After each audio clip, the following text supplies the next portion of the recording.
నంద్యాల ఉప ఎన్నికల్లో TDP ticket ఆశిస్తున్న శిల్పా మోహన్ రెడ్డి పరిస్థితి చంద్రబాబు రాజకీయం దెబ్బకు త్రిశంకు స్వర్గంలో తలకిందల వేలాడుతూ ఉంది. బాబును బ్లాక్మెయిల్ చేసేందుకు ఇప్పటికే వైసీపీని కూడా వాడేసుకున్న శిల్పా మోహన్ రెడ్డికి మరో దారి కనిపించడం లేదు.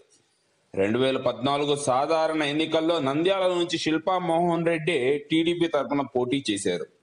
కాబట్టి ఈసారి కూడా తనకే అవకాశం ఇవ్వాలన్నది ఆయన డిమాండ్. అయితే చనిపోయిన సిట్టింగ్ ఎమ్మెల్యే భూమా నాగిరెడ్డి కుటుంబానికే టికెట్ ఇవ్వాలని మంత్రి భూమా అఖిలప్రియ పట్టుబడుతుంది. ఇప్పటికే మంత్రి పదవి కూడా ఇచ్చినందున భూమా అఖిలప్రియకు సర్ది చెప్పడం చంద్రబాబుకు చాలా చిన్న విషయమే. కానీ చంద్రబాబు ఆ పని చేయడం లేదు. చర్చలు అంటూ సాగదీస్తున్నారు. వారం రోజుల క్రితం టీడీపీ టికెట్ ఇవ్వకపోతే శిల్పా మోహన్ రెడ్డి వైసీపీలో చేరతారంటూ ఒక ప్రచారం చేసింది ఈ శిల్పా వర్గం. అలా ప్రచారం చేస్తే చంద్రబాబు దిగి వస్తాడని భావించారు. అప్పట్లో పిలిపించుకున్న చంద్రబాబు మాట్లాడుకుందాం అంటూ కొద్ది రోజులు కాలం గడిపేశారు. తిరిగి 2 రోజులుగా అటు భూమా ఇటు శిల్పా వర్గాలతో చర్చలు జరిపారు బాబు.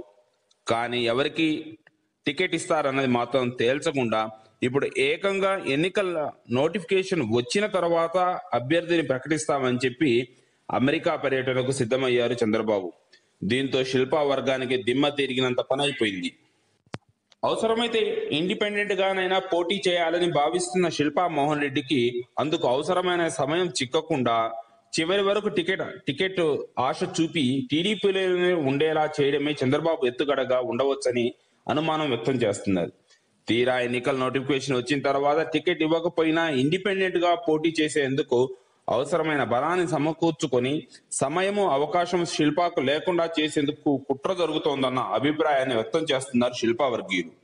వైసీపీలోకి వెళ్దాము అంటే బాబును బ్లాక్మెయిల్ చేసేందుకే శిల్పా మోహన్ రెడ్డి వైసీపీని వాడేసుకున్నారన్న కోపం వైసీపీ నాయకత్వంలో ఉంది.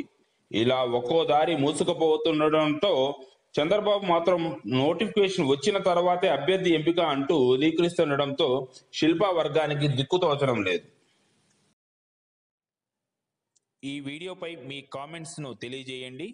మరిన్ని వీడియోస్ కోసం తెలుగు గ్లోబల్ ఛానల్కు సబ్స్క్రైబ్ చేయండి.